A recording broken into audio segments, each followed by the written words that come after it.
Every day, the same story repeats in plants all over the world. Alarms screaming, motors overheating, operators forcing the system just to hit the flow target. You push the flow higher, the motor fights back. You open the valve more, the power spikes. You keep running, and slowly, the system is killing itself. And still, people say, the pump is the problem. No, the pump is doing exactly what physics tells it to do. The real problem is deeper than that. It's the broken balance between flow, head, and power. Ignore that balance, and no pump will ever save your system. Welcome to Lawe Popo channel. Before we go deeper into this topic, don't forget to subscribe. Now let's move into a real case you'll recognize instantly. This is a typical transfer system, water, chemicals, or cooling circulation. The pump is running, the system is live, but something isn't right. You ask the operator what's going on, and the answers are always the same. Flow is too low, the motor is getting hot, the pressure is unstable. 3 symptoms, 1 system, and no clear answer. So instead of guessing, we go to the basics. We look at the pump nameplate, not just as a label, but as the pump's identity. Then we lay out the key data. Target flow, in cubic meters per hour. Required head, in meters. And the motor power, in kilowatts. This is where the reality check begins. Because what the system needs, and what the pump is actually doing, are often two very different things. Before blaming the pump, we need to face the system reality. Because in most cases, the pump is not the first problem. The system is. Start with elevation. How high does the fluid actually need to go? That vertical distance alone already demands energy. Then look at the piping. How long is the pipe? Because every meter adds friction, and friction is resistance. Now check the fittings. Valves, elbows, bends. Each one may look small, but together, they quietly choke the system. And this is where most people get it wrong. They think head is just about height. It's not. Head is everything the pump has to fight against: elevation, friction, restrictions, all combined into one invisible load. Miss this, and nothing else you calculate will ever be right.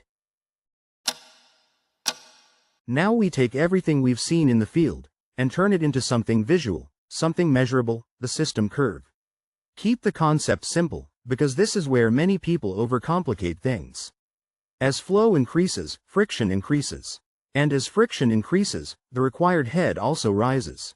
That means every time you try to push more flow through the system, you are not just moving more fluid, you are increasing the resistance inside every pipe, every valve, every bend. The system is pushing back harder, and it does it silently. This is not just theory from a textbook. This is exactly what is happening inside your system, right now, every second the pump is running. You don't need perfect instruments or complex software to begin understanding it. Start with what you already have in the field. Look at your pressure gauge. Watch it carefully as conditions change. Slightly open the valve, flow increases, observe how the pressure responds. Close it a bit, flow drops, and pressure shifts again. Each small adjustment gives you a data point. Flow on one side, pressure on the other. Do this repeatedly, and a pattern begins to form. A relationship between flow and head, not guessed, but observed. That pattern is your system curve. And this is where everything changes. Because now you're no longer operating based on assumptions or habits. You are seeing the real behavior of your system. You are uncovering the true load that your pump has been fighting all along. Now we bring everything together. The system curve meets the pump curve. On one side, you have the system, demanding more head as flow increases. On the other side, you have the pump, with its own limits, its own behavior, already defined by design. When you put these two curves on the same chart, something powerful happens. They intersect, and that intersection is the operating point. Not what you planned, not what the datasheet promised, but the real condition where your pump is actually running. This is the truth of your system. Because no matter what you expect, the pump will always operate where these two curves meet. Now look closer at that point. Is it near the center of the pump curve? Or is it pushed too far to the left, or too far to the right? This matters more than most people realize. Because every pump is designed to run best at one specific zone, the best efficiency point, or BEP. At BEP, the pump runs smoother, more stable, and more efficient. Vibration is lower, energy usage is optimized, component life is longer. But in real systems, this is rarely where the pump actually operates. Many systems run far away from BEP, too far to the left, and you get low flow, recirculation, heat buildup. Too far to the right, and you risk overload, high power draw, and mechanical stress. And this is where problems begin. Not because the pump is wrong, but because the system and the pump are out of balance. Once you see where your real operating point is, you start to understand why the problems you saw earlier keep happening. Now we look at something most people only notice when it's too late: power and motor load. The pump might still be running, flow might look acceptable, but the motor is telling a different story. Start with the simplest indicator you have in the field, the motor current. Check the ampere reading. Compare it with the motor nameplate. That nameplate kW is not just a number, it's the limit of what your motor is designed to handle safely. When the current starts getting close to that limit, or worse, going beyond it, you're no longer operating, you're stressing the system. And here's the pattern you'll see again and again. You increase the flow, and the power follows. You open the valve more, and the ampere climbs higher. It feels like you're just pushing a little more flow, but in reality, you are demanding more energy from the motor every second. This is where many systems quietly move toward failure. Because the increase is gradual, it doesn't look dangerous at first. Until the motor overheats, trips, or slowly loses its lifespan. And this leads to one simple truth that cannot be ignored. Flow is never free. Every increase in flow is paid with power. And if you don't control that relationship, your motor will pay the price. Now we move to the part where decisions are made, adjusting the flow in real conditions. Because in the field, you don't deal with perfect systems, you deal with constraints, limitations, and pressure to keep things running. The first and most common method, throttling the valve. You simply close the valve partially to reduce flow. It's fast, it's easy, and it works immediately. But there's a hidden cost. The pump is still producing energy, you're just wasting part of it as resistance. You fix the flow, but you pay with efficiency. Another approach: opening or closing valves across the system. Sometimes operators do this instinctively, trying to stabilize pressure or chase a target flow. It can help in the short term, but without understanding the system curve, it often becomes trial and error. Then comes a more engineered solution: trimming the impeller. By reducing the impeller diameter, you permanently lower the pump's capacity. Flow drops, head drops, and power demand follows. This is more stable, more controlled, but it requires planning, downtime, and precision. And then there's the most flexible option: using a variable frequency drive. With a VFD, you don't fight the system, you adjust the pump speed itself. Lower speed means lower flow, lower head, and significantly lower power consumption. It's smooth, it's efficient, and it adapts in real time. But it comes with a higher upfront cost. So the choice becomes clear. Throttling is fast, but wasteful. VFD is efficient, but requires investment. Every other option sits somewhere in between. This is where engineering judgment comes in. Because adjusting flow is not just about hitting a number, it's about choosing how you want to pay for it. With energy, with money, or with long-term reliability.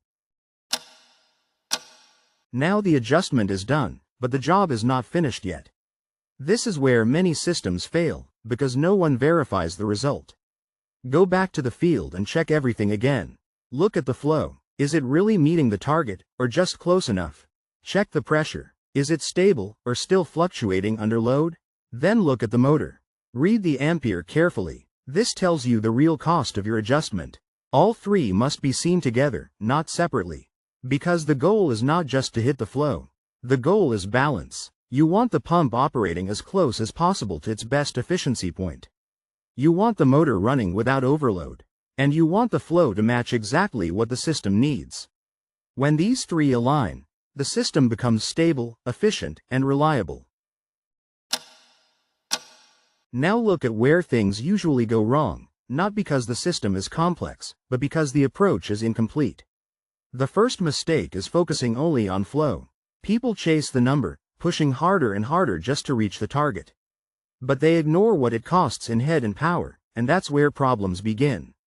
The second mistake is ignoring the system curve. Without understanding how the system reacts, every adjustment becomes guesswork. You might hit the flow once, but the system will never stay stable. Then comes over-throttling, closing the valve too much just to control flow. It looks like control, but in reality, you're forcing the pump to waste energy and operate under stress. And one of the biggest mistakes happens even before startup, choosing the wrong pump. If the pump doesn't match the system from the beginning, no adjustment will ever fully fix it.